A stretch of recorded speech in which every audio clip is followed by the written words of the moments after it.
Aksi pengejaran bak film laga terjadi di kawasan Suramadu.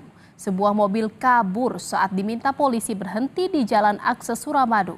Saat mobil diperiksa, terdapat ratusan slop rokok ilegal dan alat isap sabu.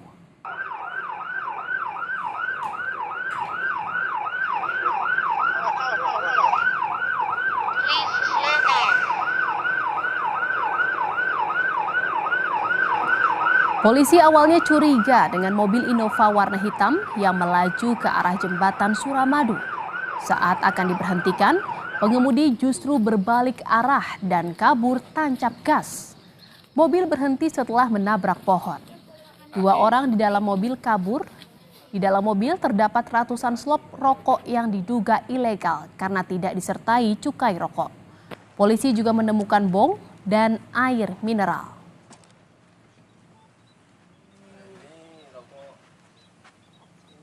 Kendaraan yang sempat di Jalan Raya Suramadu melihat satu kendaraan mencurigakan, yaitu jenis mobil Ribbon, Innova Ribbon warna hitam. Kendaraan yang dicurigai itu belok kiri ke arah perkampungan dan akhirnya terhenti dan menabrak pohon. Setelah dilakukan pengecekan, disaksikan oleh masyarakat, di dalam kendaraan tersebut ditemukan rokok tanpa cukai dan beberapa alat yang diduga digunakan untuk narkoba berupa alat bom dan korek dan air di dalam botol aqua. Diduga menghindari tilang, pengendara motor sport di Kabupaten Berau menabrak polisi lalu lintas yang sedang bertugas. Pelaku yang berusaha kabur terpaksa ditangkap oleh polisi.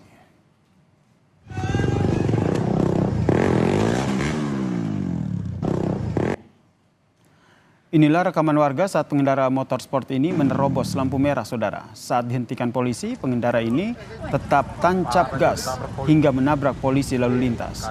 Diduga pelaku mengendari motor dalam keadaan mabuk. Pelaku lalu dibawa ke Polres Berau untuk dimintai keterangan.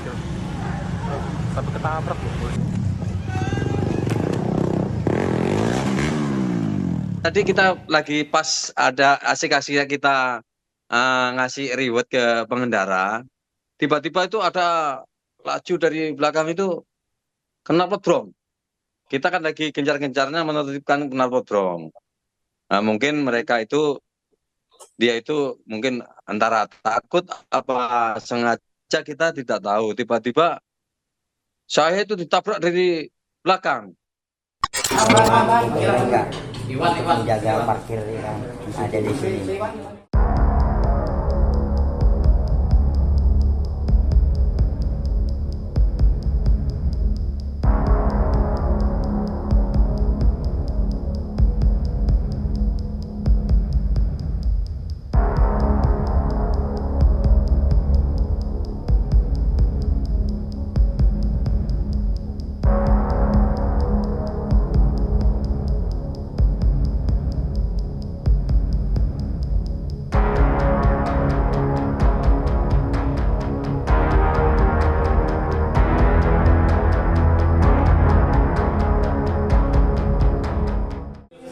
Masalah lahan parkir. Niatnya apa kemarin, Mas? Mengusulkan teman yang orang nggak ada kerjaan. Bukan kamu? Enggak, kan punya kerjaan sendiri. Nongkrong cari ikan di laut. Terus kenapa sampai ribut kemarin, seperti apa ceritanya? Ya gara-gara masalah itu ya sepele. Ini orang nggak ada kerjaan, saya bantu mereka menjaga parkir yang ada di sini. Terus kamu bisa motor? Motor nggak ada, saya pesan.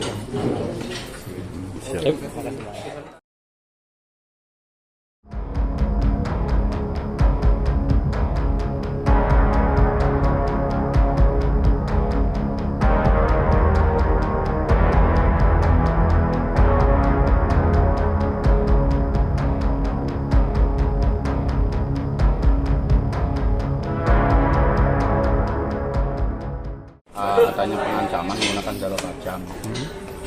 TKP-nya di Cilawas. Jadi berawal bahwa si Sunarto itu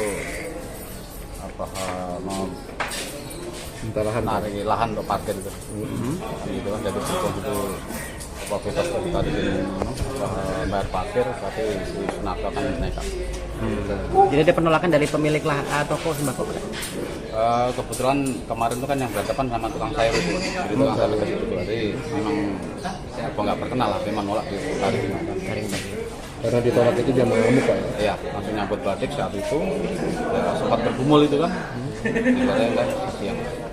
Ada korban Pak? Pada saat nyambut badik korban kalau terluka enggak. Luka enggak kan sempat dayunan kan sambil si korban kan menghindar sempat kena. Iya. Warga kemudian langsung menghubungi kita. Oke. Kalau badiknya sendiri milik pelaku Sunarto sendiri atau siapa? Iya. Badiknya Kita yang bawa adalah dia. Yang dibawanya tiap hari kan atau memang disiapkannya sudah itu? Nah itu nggak jelas pada saat itu dia bisa menyampaikan kemana-mana. Ya. Yang pada saat itu diamankan menyambut dari pinggang. Ya. Pasal yang dikenakan Pak ini? Pasal 335 ayat 1 dicontohkan Undang-Undang Darurat. Ya, pasal 2 ayat 1 Undang-Undang Nomor 12 tahun 51. Ancaman Pak? Kurungan? Ancamannya berat itu. Kalau ancaman di atas 15 tahun. Ya kan gitu kan.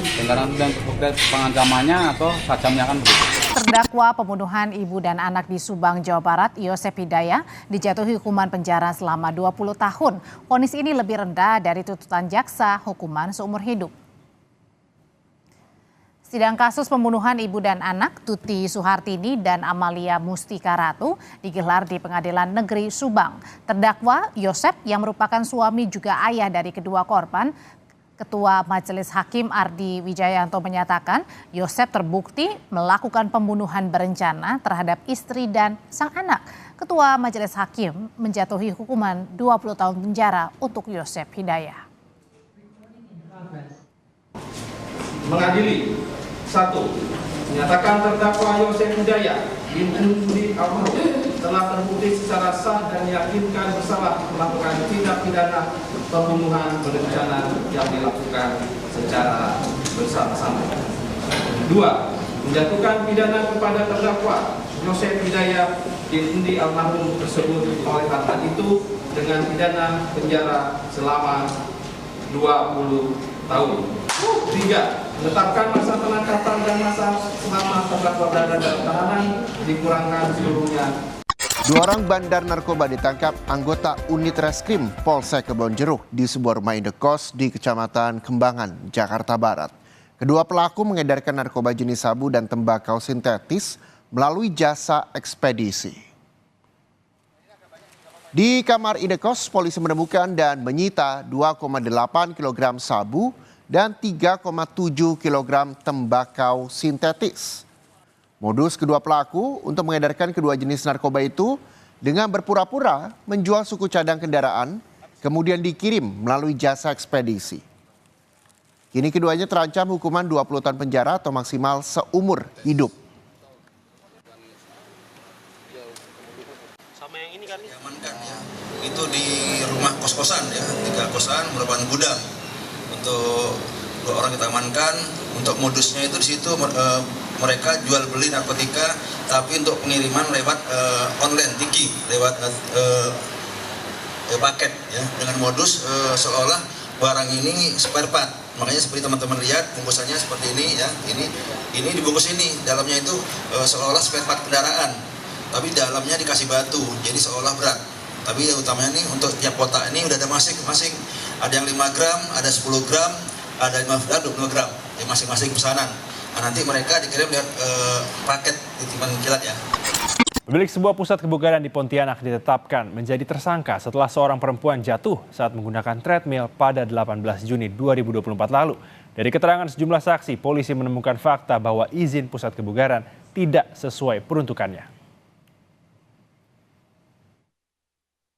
18 Juni 2024, seorang perempuan terjatuh hingga tewas dari lantai 2,5 gedung pusat kebugaran saat sedang menggunakan treadmill di Pontianak, Kalimantan Barat.